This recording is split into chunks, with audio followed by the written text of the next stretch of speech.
There is a photograph. It measures roughly 3 inches by 4, and its edges have browned unevenly, as though the paper itself were trying to retreat from what it holds. The image shows a young woman standing against a pale wall. Her hair is pulled back. Her hands are clasped at her waist. Her eyes are directed at the camera but do not quite meet it. They land somewhere just past the lens, on something the photographer could not see and did not record. On the back, written in institutional blue ink, are two things: a 6-digit intake number and a date. November 1971. The name that should appear beneath them has been partially obscured, not torn, not redacted, but rubbed away, as though someone pressed a thumb against it slowly, over years, until the letters thinned into the grain of the paper. This photograph was found in 2008 inside a filing cabinet on the second floor of a building that had been closed for more than a decade. The building sits 12 miles outside a small town in East Texas. It was once called the Millhaven State Facility for the mentally infirm. By the time the photograph surfaced, most people in the county simply called it the asylum. And the question that photograph would eventually raise, the one that researchers, families, journalists, and local historians have circled without settling, is not what the building was. It is what happened to the people who went inside. Specifically, what happened to her, and whether she survived. To understand what Millhaven became, you first have to understand what it was supposed to be. In 1957, the Texas state legislature approved funding for a new residential psychiatric facility to serve the eastern portion of the state. The need was genuine. Existing institutions were dangerously overcrowded. Patients were being housed in corridors. Families were driving 4, 5, 6 hours to visit relatives who had been placed in facilities built before modern plumbing. Millhaven was designed to change that. The original blueprints, which still exist in the state archives in Austin, show a campus-style layout, residential wings branching from a central administration building, with a chapel, a vocational workshop, a greenhouse, and a small recreational field.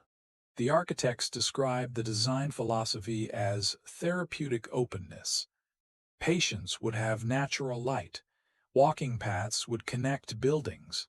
The grounds would be landscaped to feel, in the language of the original grant proposal, not unlike a small college campus. Construction began in 1959 and was completed with delays in 1962.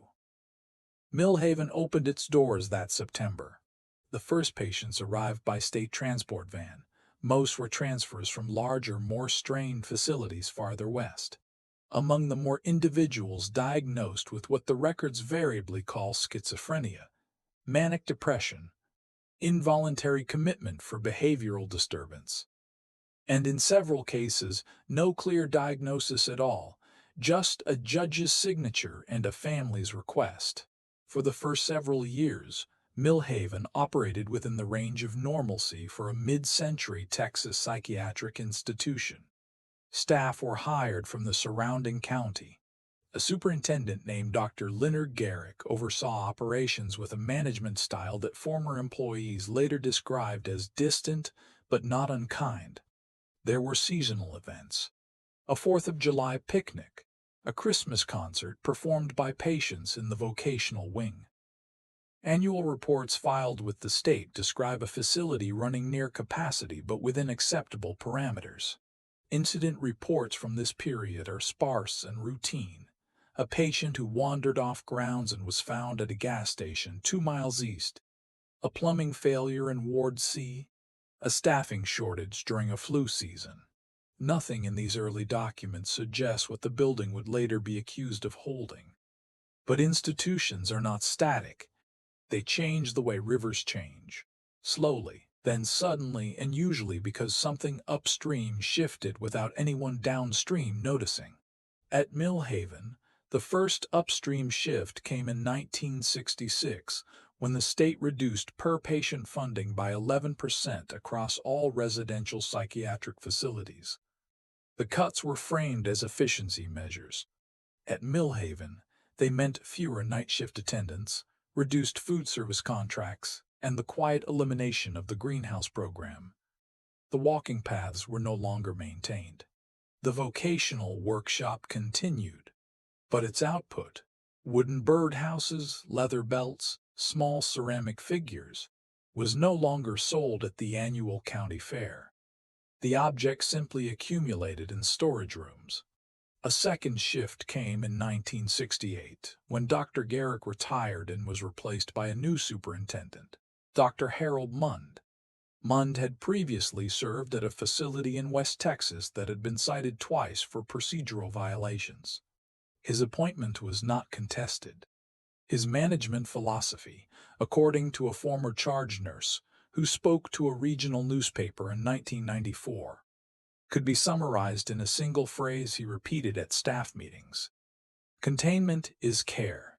It is around this time, the late 1960s, the early 1970s, that the record begins to develop its first visible fractures. Not dramatic ones, not the kind that make headlines, the kind that show up later when someone goes looking.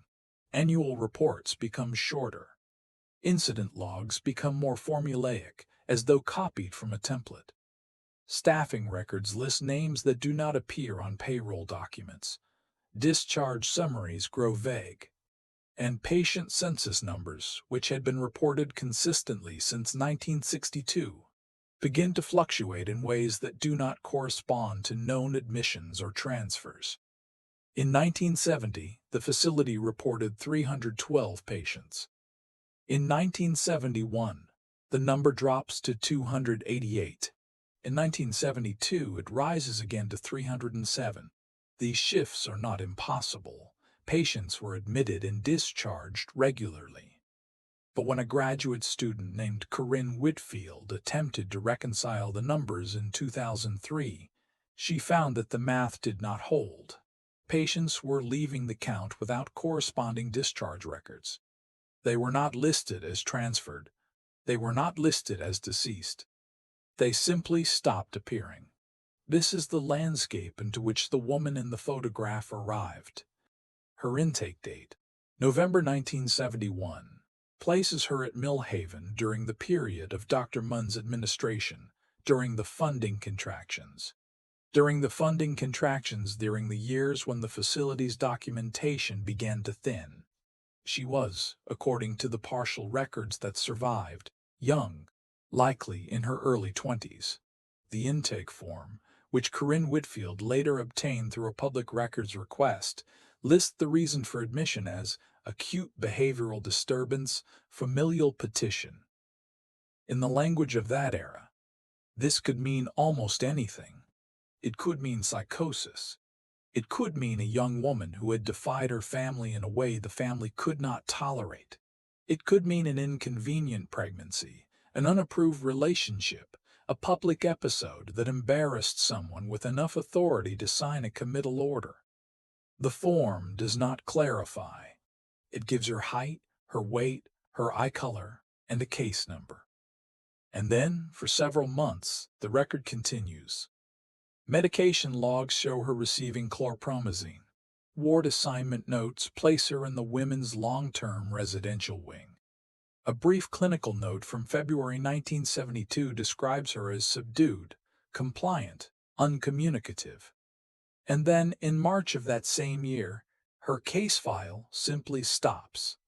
There is no discharge record, no transfer form, no death certificate filed with the county, no notation of any kind. One entry in February, nothing in March, nothing ever again. This gap, this silence at the center of a file, would not be discovered for more than 30 years. Millhaven continued to operate throughout the 1970s and into the early 1980s, though each passing year brought further contraction. Staff turnover increased. State inspections, which had once occurred annually, became biennial, then irregular. In 1979, A former orderly named Dale Purcell gave an interview to a local AM radio station in which he described conditions at the facility as like a place that had already been abandoned but still had people living in it. He described hallways where lights had gone out and not been replaced for months. He described a wing on the third floor that had been closed to patients but never locked, where filing cabinets and old mattresses were stacked against the walls. He described sounds at night that he attributed to the building itself. Pipes groaning, window frames settling. But that other staff members, he said, had begun to describe differently. Purcell's interview was brief and did not attract significant attention. He moved out of state the following year. But Purcell was not the only former employee who carried memories of those years. In 1994, a retired nurse named Margaret Aldean agreed to speak with a reporter from a regional newspaper as part of a broader series on the history of mental health care in Texas. Aldean had worked at Millhaven from 1967 to 1976, a span that covered the transition from Garrick to Mund, from adequacy to deterioration. She describes the early years of her tenure with a kind of exhausted fondness. The work was hard, she said, but the staff believed in what they were doing. Patients were known by name. Medication schedules were followed. The ward had rhythms: morning rounds, afternoon activities, evening quiet hours. That gave the days a structure that mattered, both for the patients and for the people caring for them. She said she began to notice changes around 1970. Not sudden changes, gradual ones. The kind you absorb without recognizing until the accumulation becomes undeniable. Supplies that were not restocked. Requests for maintenance that went unanswered. New patients arriving without complete intake documentation. Staff members leaving and not being replaced, so that one nurse was covering a ward that had previously required 3. She said the atmosphere shifted. Not from care to cruelty, she was careful about that distinction, but from care to management. The patients stopped being individuals with treatment plans and became, in practical terms, a population to be contained. She recalled one specific detail that stayed with her. In the women's long-term wing, there had been a bulletin board where patients' artwork was displayed: drawings, watercolors, collages made from magazine clippings. Under Dr. Garrick, the board was refreshed monthly. Under Dr. Mund, it was left unchanged. Over time, the artwork faded, curled, fell. No one replaced it. The board itself remained with its tacks and its fragments of paper long after the last new piece had been pinned there. Aldean said she thought about that bulletin board more than she thought about any single patient. She said it represented something she could not quite articulate. A small, visible failure that stood for a larger, invisible one. She said she left in 1976 because she could no longer reconcile her training with her environment. She said she did not report her concerns to the state. She said she was not sure, looking back, whether that was a professional failure or a survival mechanism. She said the distinction might not matter. In 1983, the Texas Department of Mental Health and Mental Retardation, as it was then known, conducted a review of several underperforming facilities. Millhaven was among them. The review cited chronic understaffing, deteriorating infrastructure, and what the report called significant irregularities in patient documentation. The facility was not immediately closed, but its patient population was reduced through a series of transfers. By 1985, Millhaven housed fewer than 90 patients. By 1987, the number was closer to 40. The last patients were transferred out in early 1989. The facility was officially decommissioned that June. No ceremony marked the closure. The locks were changed. The utilities were disconnected. And the building, the one that had been designed to feel like a small college campus, began the slow process of becoming something else.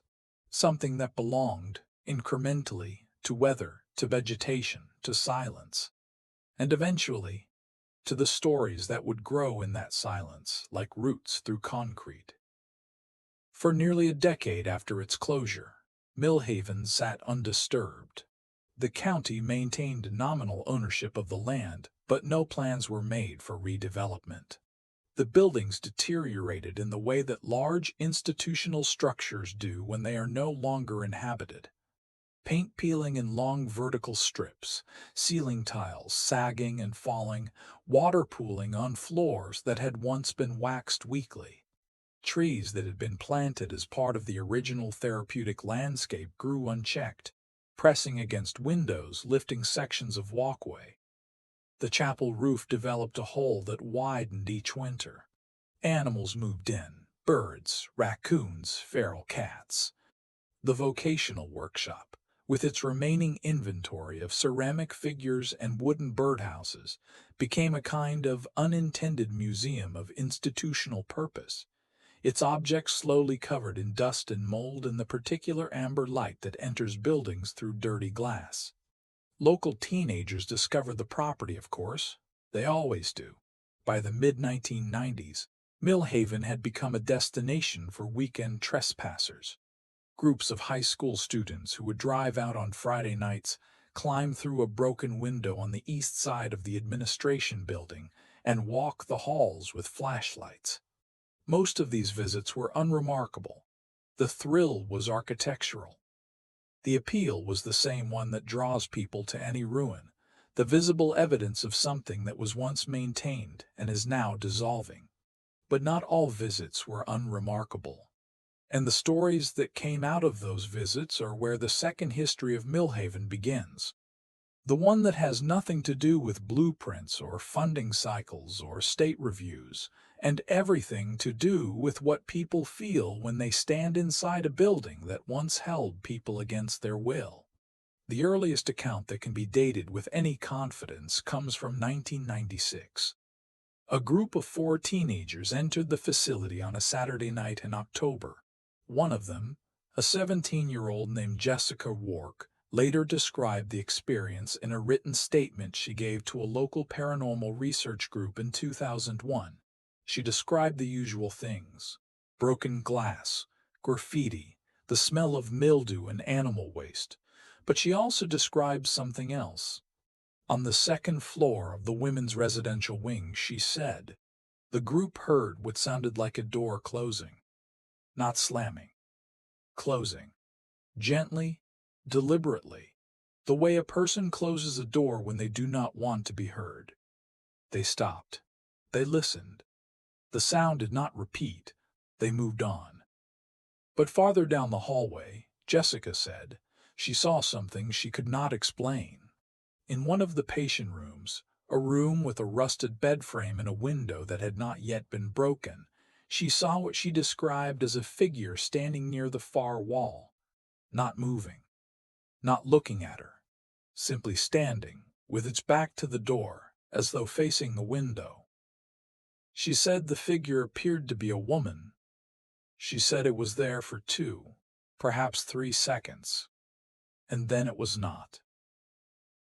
Jessica's companions did not see the figure. One of them later said he had seen a shadow that moved wrong, but could not be more specific. The group left the building shortly after. Jessica did not return. This account, by itself, proves very little. A dark building, a group of nervous teenagers, a shape seen briefly and by only one witness. These are the raw materials of suggestion, not evidence. But Jessica Rourke's account was not the last. Over the next several years, similar reports accumulated. A couple who entered the building in 1998 described hearing what sounded like a woman's voice. Not screaming, not moaning, but speaking quietly, as though reciting something to herself in a room they could not locate. A solo urban explorer in 2000 posted on an early internet forum that he had found, in one of the third-floor rooms, a series of scratches on the interior of a door that appeared to spell out letters. though he could not agree with himself on what they said. A group of amateur ghost hunters who visited in 2002 recorded several hours of audio and later claimed to have captured what they called an EVP, an electronic voice phenomenon, in which a female voice appeared to say either "let me" or "help me," or, depending on who was listening, simply a burst of static shaped by expectation. None of these accounts, taken individually, constitutes proof of anything. But taken together, they began to form a pattern, not of evidence, but of narrative. The details converged. A woman, a specific wing, a sense not of violent haunting, but of quiet, persistent presence. The stories did not describe a ghost that chased or threatened. They described something that waited, something that remained. And as these accounts filtered through local conversation, through early internet forums, through the emerging culture of urban exploration and amateur paranormal investigation, they began to attach themselves to a question that no one had yet thought to ask in an evidentiary way. Had someone been left behind? It was Corinne Whitfield who first connected the folklore to the files. Whitfield was a graduate student in public history at a university in Central Texas. In 2003, she began a research project on the history of state psychiatric institutions in the eastern part of the state. Her interest was not paranormal. It was archival. She wanted to understand how institutional records were maintained, transferred, and in some cases, lost during the decades of deinstitutionalization. Millhaven was one of several facilities she examined. She submitted public records requests to the Texas Department of State Health Services, which had inherited the archives of the former Department of Mental Health. What she received was incomplete. Patient files had been partially redacted for privacy. Administrative records were disorganized. Some boxes contained documents from multiple facilities, misfiled during a warehouse consolidation in the early 1990s. But Whitfield was methodical. She cross-referenced patient intake numbers with discharge records, transfer logs, and county death certificates. And she found the gaps. 17 patients admitted to Millhaven between 1968 and 1982 had no corresponding record of discharge, transfer, or death. 17 people who entered the facility and, as far as the documentary record was concerned, never left. Whitfield was careful in her conclusions. She noted that record-keeping at underfunded state institutions was often poor. She noted that files were sometimes lost during transfers, that clerical errors could account for some discrepancies, and that patients discharged during periods of administrative instability might simply not have been properly documented. But she also noted that 17 was not a small number, and she noted that the gaps were not randomly distributed across the facility's history. They clustered.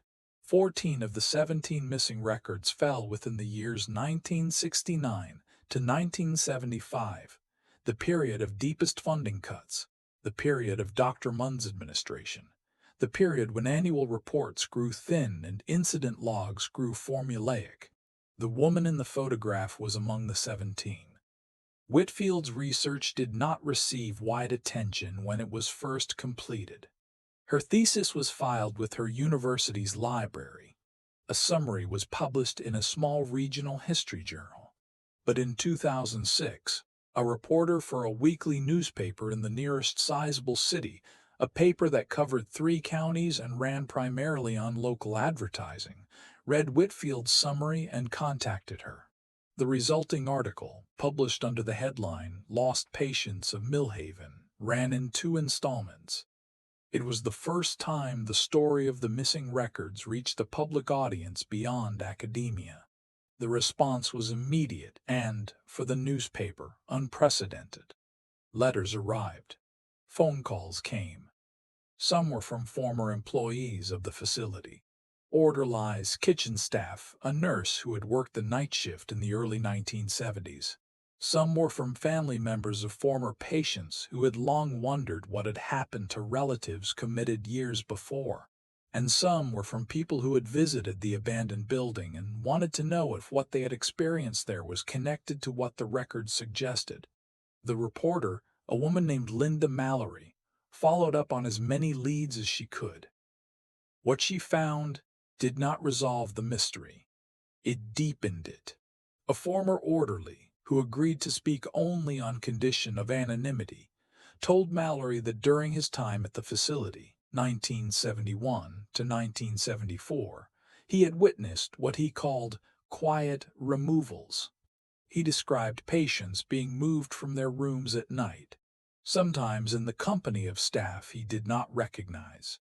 He said he had been told when he asked that these patients were being transferred to other facilities. He said he had not questioned this at the time, but he also said that he had never seen transfer paperwork for any of them. He said that Dr. Mund had maintained a filing system separate from the main administrative records, a set of folders kept in his office in a cabinet that only he and the head nurse had keys to. What those folders contained the orderly did not know. He had never seen inside them. He said he left the facility in 1974 because, in his words, the building started to feel like it was keeping secrets and I didn't want to be one of them. Another former staff member, a woman who had worked in the kitchen, told Mallory something different. She said the patients who disappeared from the census had not been removed. They had simply died. She said that during the years of worst understaffing, patients who died from illness, from neglect, from causes that were never properly investigated, were sometimes buried on the facility grounds rather than being processed through the county coroner's office.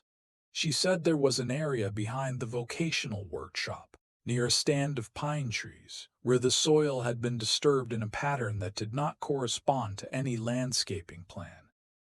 She said she had seen this area from the kitchen window. She said no one talked about it. When Mallory asked if she could identify the specific location, the woman said she could not. The trees had grown. The ground had settled. Whatever had been there, if anything had been there, had been absorbed by 30 years of East Texas weather. These accounts, the orderlies, the kitchen workers, are not compatible. One suggests covert transfers. The other suggests concealed deaths. Both could be partially true. Both could be distorted by time, by fear, by the particular way that memory reorganizes itself around the things we chose not to examine when they were happening. And both could be wrong entirely. The products of guilt and retrospection shaping incomplete observations into narratives that feel more coherent than the reality they describe. This is the problem with institutional memory. It is never one story. It is always several, and they do not agree, and the disagreement itself becomes part of the record. Linda Mallory's reporting accomplished something that Corinne Whitfield's thesis had not. It gave the missing patients a public presence. And among those 17 names, or rather 16 names and one intake number with a smudged identity, the woman in the photograph became a particular focus. Perhaps because her image existed. Perhaps because the photograph itself was unsettling in its ordinariness. A young woman standing against a wall, looking past the camera, captured at the exact moment she became an institutional subject. Perhaps because the question attached to her, did she survive, carried an emotional weight that a list of case numbers could not. She became, in local conversation and eventually in online discussion, the central figure of the Millhaven story.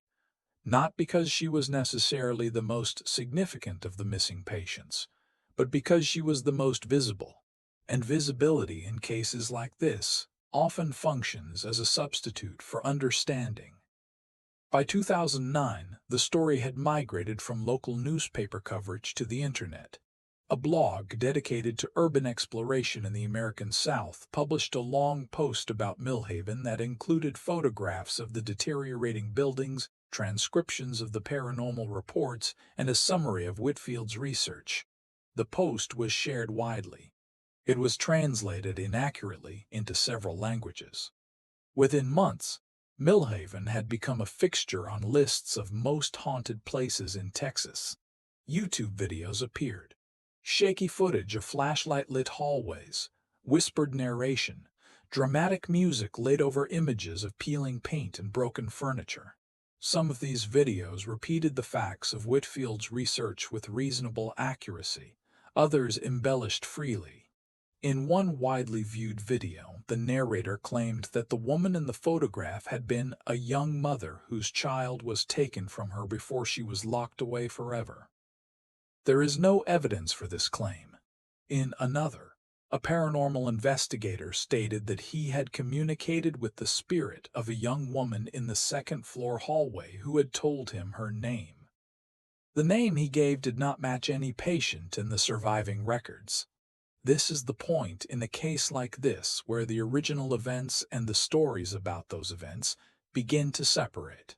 The gap between them widens, and the stories, being more vivid, more emotionally satisfying, more shareable, begin to replace the events in the public memory.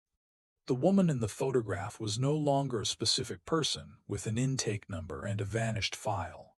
She had become a character, a symbol, a vessel into which people could pour their assumptions about institutional cruelty, about the vulnerability of women, about the things that happen in buildings that no one is watching. She was becoming folklore, and folklore, whatever else it does, obscures as much as it reveals. There is a detail about the woman in the photograph that complicates the folklore even further. In 2010, a man contacted Linda Mallory through the newspaper's general email address. He identified himself as the grandson of a woman who had lived in the same county as Millhaven in the early 1970s. He said his grandmother, before her death in 2004, had told him a story about a young woman from the area. A woman whose family had committed her to the asylum after she became involved with someone the family considered unsuitable. His grandmother, he said, had known the young woman's mother. She said the mother had visited the facility twice after the committal and had been turned away both times.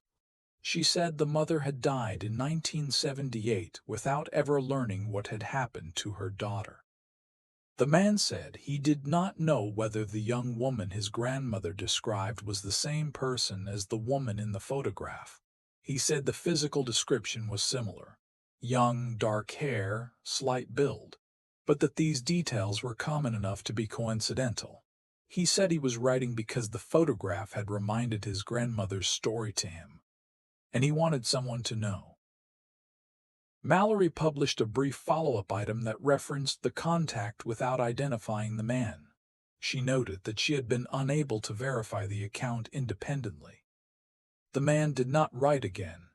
This unverified account, a grandmother's memory passed to a grandson, triggered by a photograph of uncertain identity, is exactly the kind of evidence that institutional cases accumulate over time. It is not proof. It is not even testimony in any formal sense. It is narrative sediment, a layer deposited by grief and proximity and the particular urgency that arises when a story feels like it could be about someone you once knew. Whether the young woman in the grandmother's account was the same person as the woman in the photograph cannot be determined. But the emotional logic of the connection, a family destroyed by a committal, a mother who died searching, a granddaughter who never knew the full story, resonates with the broader pattern of Millhaven's legacy. The institution did not only affect the people inside it, it affected the families who lost contact with them. It affected the community that tolerated its presence. It affected the generations that inherited the silence and mistook it for resolution. You might, at this point, step back and examine what is actually known. Set aside the ghost stories. Set aside the YouTube videos and the paranormal investigators and the blog posts. Set aside for a moment even the emotional weight of the photograph. What remains? A state psychiatric facility that operated for 27 years in East Texas. A period of funding cuts and administrative change during which record-keeping deteriorated. 17 patients whose files lack discharge, transfer, or death documentation. A former orderly who describes nighttime movements of patients. A former kitchen worker who describes possible unmarked burials. A building that has been closed for decades and is slowly being reclaimed by the landscape. These are the facts. They are not nothing. 17 missing records in a single facility is a significant archival anomaly, even accounting for the well-documented chaos of mid-century institutional record-keeping. The clustering of those gaps during a specific administrative period is suggestive, though not conclusive. The testimonies of former staff are troubling, though contradictory and separated from the events they describe by decades of intervening memory. And the physical state of the property, a building that has never been formally investigated, grounds that have never been surveyed, means that certain kinds of evidence, if they exist, remain uncollected. The rational reading of this case does not require ghosts. It does not even require deliberate malice, though it does not rule it out. It requires only the intersection of underfunding, poor oversight, administrative indifference, and the particular vulnerability of people who have been placed, by law, in the care of an institution that has quietly ceased to function as one. The horror, if there is horror here, is not supernatural. It is bureaucratic. It is the horror of people falling through gaps in a system designed to hold them, and of those gaps being papered over, literally, with incomplete files and formulaic reports. You might find this explanation sufficient. You might find that it accounts for everything that needs accounting for. But if you do, you must also account for something else. Why, after all these years, the story has not settled. Why people continue to visit the building. Why the photograph continues to circulate. Why the question, did she survive, continues to be asked, not only by researchers and journalists, but by strangers on the internet who have no connection to the case, no knowledge of the county, no reason to care except that the question itself seems to demand an answer that no one has been able to give. Because what the rational explanation does not address is the residue. It explains the mechanism, how patients might have been lost, misfiled, buried without record. But it does not explain the persistence. It does not explain why this particular building, this particular photograph, this particular absence has continued to generate narrative for decades. And this is where the case shifts from a question of documentation to a question of psychology. Not the psychology of the patients who were held there, but the psychology of everyone who has encountered the story since. There is a concept in trauma studies called place memory, the idea that certain locations become repositories for emotional experience that outlives the individuals involved. The term is metaphorical, not literal. Buildings do not remember. Walls do not absorb suffering. But people behave as though they do. When a person enters an abandoned asylum and feels dread, that feeling is not evidence of a haunting. It is evidence that the person knows what the building was. The architecture itself, the long corridors, the small rooms, the heavy doors, the observation windows, communicates confinement. The body responds to what the mind already understands. And when that response is interpreted as contact with something beyond the physical, what is actually occurring is a conversation between the visitor's knowledge and their nervous system. The building is not haunted. The visitor is informed. And the information is unbearable enough that it feels like something external. This does not mean the experiences reported at Millhaven are false. It means they are true in a different way than the people who report them believe. Jessica Rourke saw a figure in a patient room. Her perception was genuine. Her interpretation, that it was a ghost, is one explanation.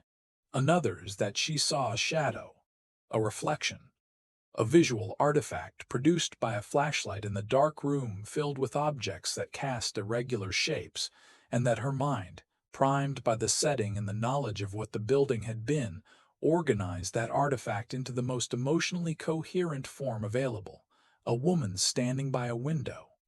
Both explanations account for her experience. Neither can be verified.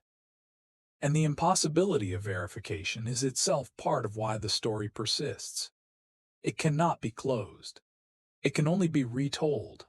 Dr. Mund left Millhaven in 1981, 2 years before the state review that would begin the facility's slow closure. He took a position at a private clinic in another state. He did not speak publicly about his tenure at Millhaven. When Linda Mallory attempted to contact him for her 2006 article, she learned that he had died in 1999. His personal papers, if they existed, were not donated to any archive.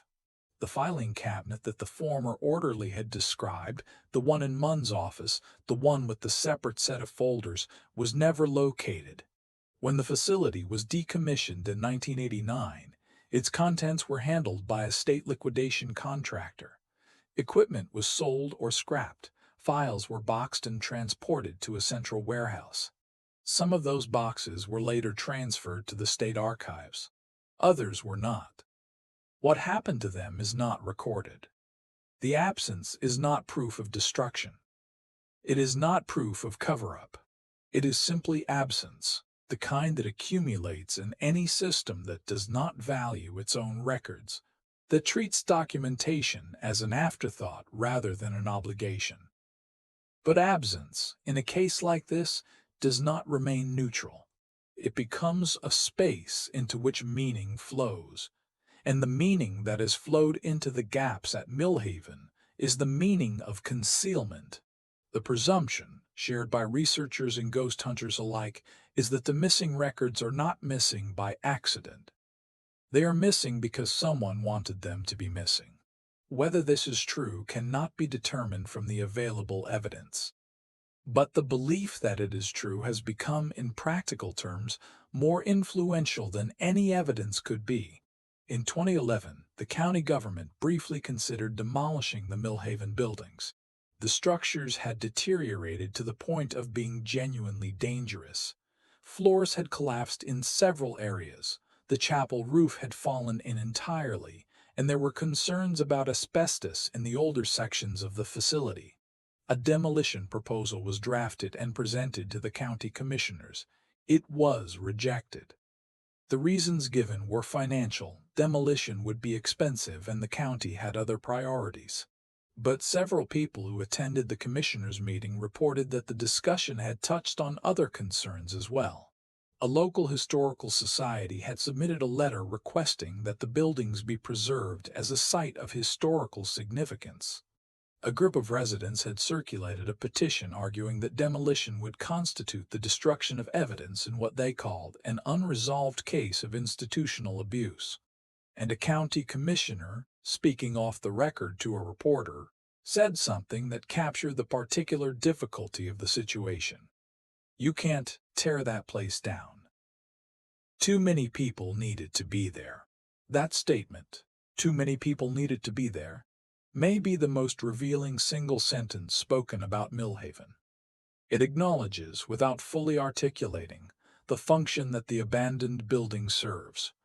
It is not merely a ruin. It is not merely a historical site. It is a container. It holds the questions that the county, the state, and the families of former patients have never been able to answer. As long as the building stands, the questions have a location. They have a physical address.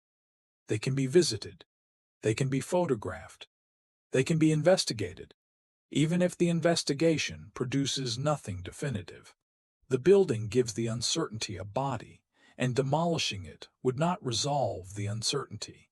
It would simply scatter it, disperse it into memory and rumor, and the particular kind of loss that occurs when the last physical evidence of an unanswered question is removed from the landscape.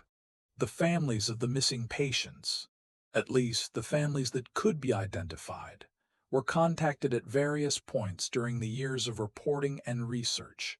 Their responses varied. Some had long since mourned their relatives and did not wish to revisit the subject. Some had assumed their relatives had died at the facility and had never received official notification, an assumption they had accepted, with varying degrees of pain, as the cost of having entrusted a family member to an institution that they had never fully trusted. A few had been searching for information for years. One woman, who identified herself as the niece of a patient admitted in 1970, told Whitfield that her family had written to the facility multiple times in the mid-1970s requesting information about her uncle's status and had received no reply. They had contacted the state. They had contacted their state representative. They had been told that patient records were confidential and that inquiries should be directed to the facility administrator. The facility administrator did not respond. Eventually, the family stopped asking. "You get tired," the woman said. "You get tired of asking a door that won't open, so you just decide he's gone, and you live with that. But you don't ever stop wondering if the door was locked because there was something behind it they didn't want you to see." In 2014, a team from a regional university's archaeology department conducted a limited ground-penetrating radar survey of a section of the Millhaven property. The survey was not comprehensive. It covered only a portion of the area behind the vocational workshop, the area the former kitchen worker had described. The results were ambiguous. The radar identified several subsurface anomalies consistent with disturbed soil. But the team cautioned that such anomalies could have multiple explanations: old utility lines, tree root systems, prior construction work. Without excavation, the anomalies could not be definitively characterized. Excavation was not authorized. The county cited liability concerns.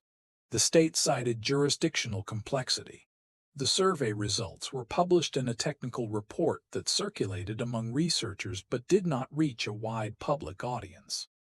The ambiguity of the findings satisfied no one.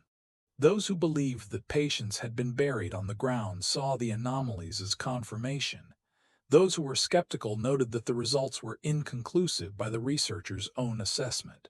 The ground kept its ambiguity, the way ground does when no one is willing to break it open. In 2016, a small legal advocacy group that specialized in the rights of former psychiatric patients filed a formal request with the Texas Health and Human Services Commission, the successor agency to the department that had overseen Millhaven, asking for a full accounting of all patients admitted to the facility between 1962 and 1989. The request cited the 17 unresolved cases identified by Whitfield and argued that the state had a legal obligation to determine the fate of individuals who had been placed in its custody. The Commission's response, which came after a delay of several months, was measured and ultimately unresolved. It acknowledged that record-keeping at Millhaven had been deficient. It noted that some records had been lost during institutional transitions and warehouse consolidations. It stated that a complete accounting was not possible given the current state of the archives, and it declined to initiate a formal investigation, citing the passage of time, the absence of specific criminal allegations, and the logistical complexity of reconstructing records from a facility that had been closed for nearly 3 decades. The advocacy group issued a public statement calling the response inadequate. A state representative from the region submitted a letter of inquiry. The inquiry was acknowledged, but did not result in further action.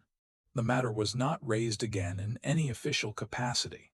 This is how institutional cases close. Not with a verdict, not with a finding, not even with a formal refusal, but with a procedural exhaustion that leaves all parties exactly where they were, except older, except more tired, except further from the events that generated the questions in the first place. The 17 patients remained unaccounted for. The woman in the photograph remained unidentified. The building remained standing. And the state's position, reduced to its essence, was that the past was regrettable but not actionable. It is a position that governments adopt more often than they admit. And it is a position that families and communities are left to absorb in whatever way they can. As of the most recent available information, the Millhaven buildings still stand. They are fenced now. A chain-link perimeter was installed in 2015 after a trespasser was injured by a collapsing staircase. The fence has not prevented entry. It has simply formalized the act of trespass, turning it from casual exploration into deliberate transgression. The buildings continue to deteriorate. The second floor of the women's residential wing, where Jessica Rourke saw her figure and where the woman in the photograph was last documented, is now considered structurally unsound. The room in which the figure was reportedly seen has lost most of its ceiling. The bed frame is still there, rusted into a shape that barely resembles its function. The window, which was intact in 1996, is now broken. The wall against which the figure was said to have stood is stained with water damage and covered in a fine layer of mold that, in certain light, gives it a texture that could be mistaken for something else entirely. The stories continue. They arrive now primarily through social media and video platforms. Each year, new visitors produce new accounts. The details shift.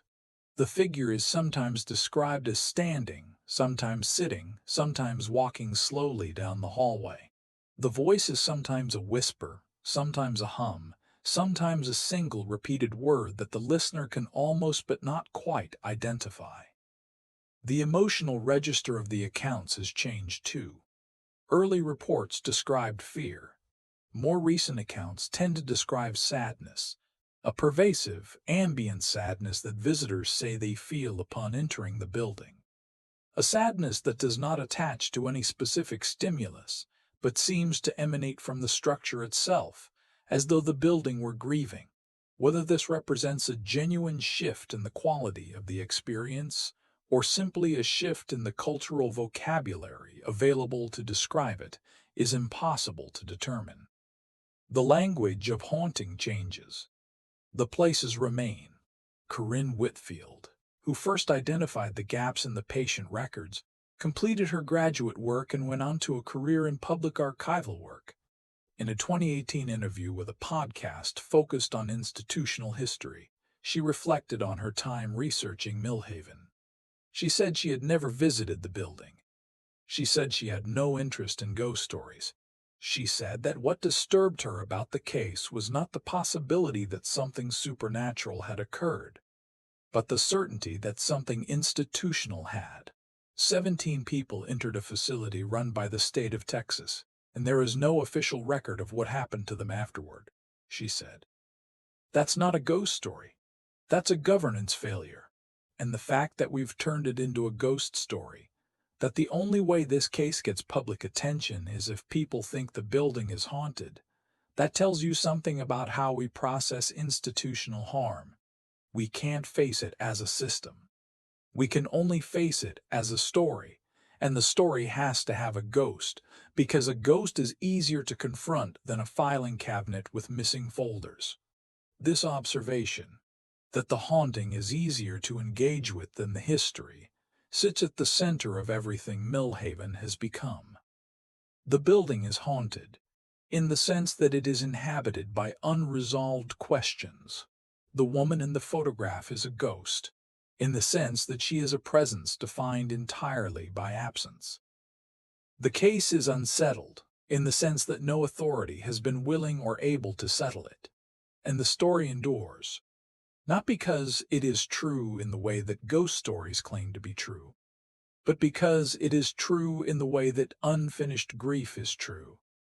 It persists because it has nowhere else to go. The photograph still exists. It has been digitized and appears on multiple websites, always with the same partial caption, intake number, date, no name. The woman's face is clear enough to recognize, specific enough to feel personal. But without a confirmed identity, she remains unclaimed. She belongs to the building now, in the way that the building belongs to the county, in the way that the county belongs to its own reluctance to excavate what it has buried, literally or otherwise. People look at the photograph and see what the case has taught them to see. A woman who was taken into a place and never documented as leaving. Whether she walked out and was simply never recorded, whether she died and was buried without ceremony, whether she was transferred and the paperwork was lost in a warehouse consolidation, whether she is still, in some sense, standing in a room on the second floor, facing a window that no longer has glass, waiting for a record that was never completed. None of this can be determined from the available evidence. The case remains open in the only way it can, not as an active investigation, but as an active question. A question that the building holds. A question that the photograph frames. A question that the silence, accumulated over 50 years of institutional record and 30 years of institutional ruin, continues to ask without expecting an answer. There's a photograph. It measures roughly 3 inches by 4. Its edges have browned. A young woman stands against a pale wall. Her hands are clasped. Her eyes look past the camera. On the back, a number, a date, and a name that is no longer there. And in the space where the name should be, in that small, rubbed-away absence, the entire weight of the case still rests. Not because the absence is proof of anything, but because it is proof that something was there once and that someone at some point decided it should not be.